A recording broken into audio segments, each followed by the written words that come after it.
Senhoras e senhores, colegas advogados, caros clientes, venho por esta reportar a vossas senhorias e a todos que possam interessar minhas impressões sobre o início do julgamento dos planos econômicos Bresser, Verão, Collor 1, Collor 2, ocorridos nos últimos dias 27 e 28 de novembro, ocasião em que eu e outros colegas sustentamos oralmente em prol dos poupadores na tribuna do Supremo Tribunal Federal.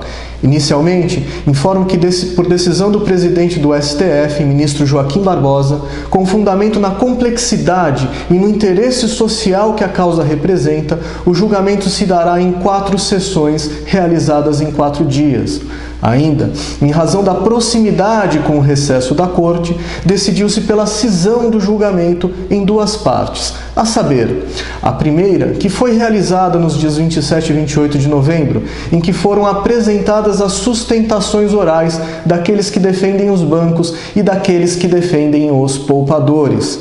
A segunda, em dia ainda a ser designado, provavelmente em fevereiro de 2014, em que serão travados os debates entre os ministros e apresentados os votos de cada um. Na sessão plenária deste dia 27, quarta-feira, ouviu-se os ministros relatores, Ricardo Lewandowski, Dias Toffoli e Gilmar Mendes, cada um proferindo o relatório de seu respectivo caso. Na sequência, ouviu-se o advogado Arnold Wald, representante da CONCIF, Confederação Nacional do Sistema Financeiro. Na sequência, a advogada Cláudia Politanski, pelo Itaú, Marcos Cavalcante, pelo Santander, e o ministro aposentado Eros Grau, pelo Banco do Brasil. Este, em particular, trazido de Paris, onde vive atualmente, exclusivamente para sustentar em prol dos bancos. Por fim, em nome dos recorridos, sustentou o advogado Fernando Pereira, o qual com brilhantismo rechaçou os argumentos dos banqueiros. Na minha opinião, nenhuma das sustentações orais em prol dos bancos foram capazes de trazer alguma novidade ou algum elemento suficiente para mudar o entendimento jurisprudencial já consolidado daquela corte.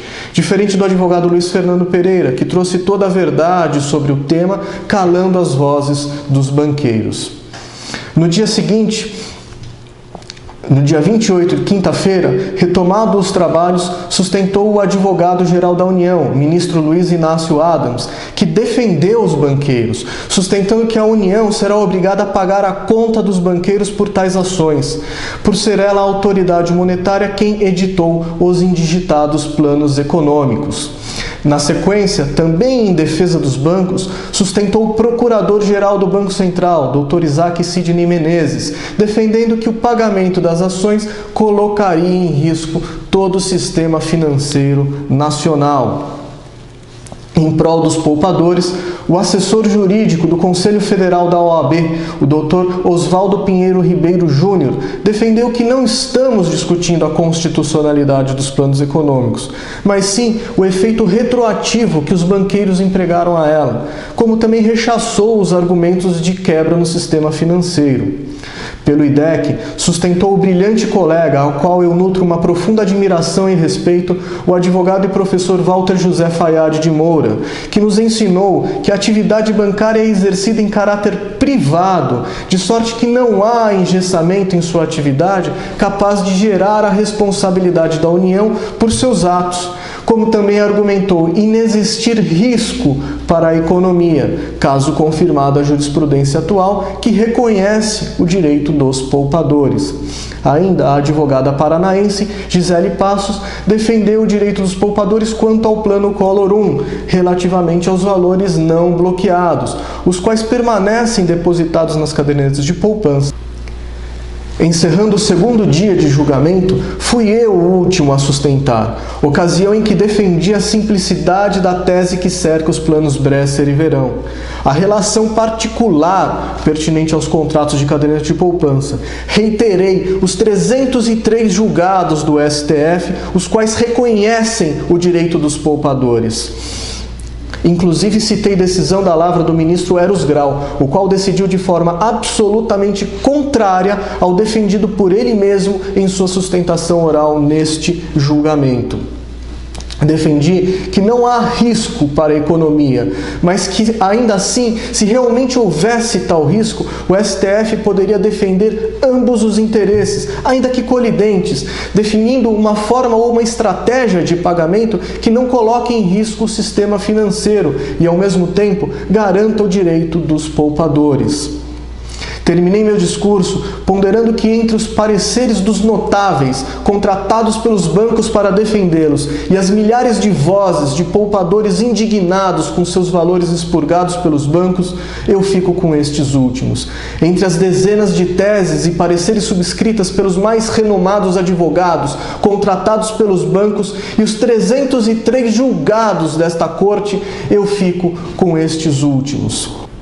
Ainda que frágil, exagerado e sem nenhuma base científica capaz de apontar sua verossimilhança, ainda que todos nós saibamos que os astronômicos lucros auferidos em um único semestre por apenas um único banco seja capaz de pagar toda esta conta, tenho a impressão de que tal argumento de que haveria risco ao sistema financeiro foi suficiente para preocupar alguns ministros. De sorte que eu também fico preocupado que tal argumento surta efeito e seja capaz de mudar décadas de decisões proferidas em prol dos poupadores, e seja capaz ainda de institucionalizar o calote dos banqueiros. Devemos aguardar em fevereiro o julgamento definitivo e torcer para que o terrorismo oferecido pelos bancos por intermédio da União Federal e do Banco Central do Brasil não seja capaz de embair o convencimento dos ministros do Supremo Tribunal Federal, no afã de que haja a manutenção da jurisprudência e a confirmação do direito dos poupadores e a tão congenial e lídima justiça a que todo brasileiro é merecedor. A seguir, reúno alguns dos principais momentos do julgamento, convidando a todos a assistir este importante momento na história dos brasileiros. Obrigado a todos.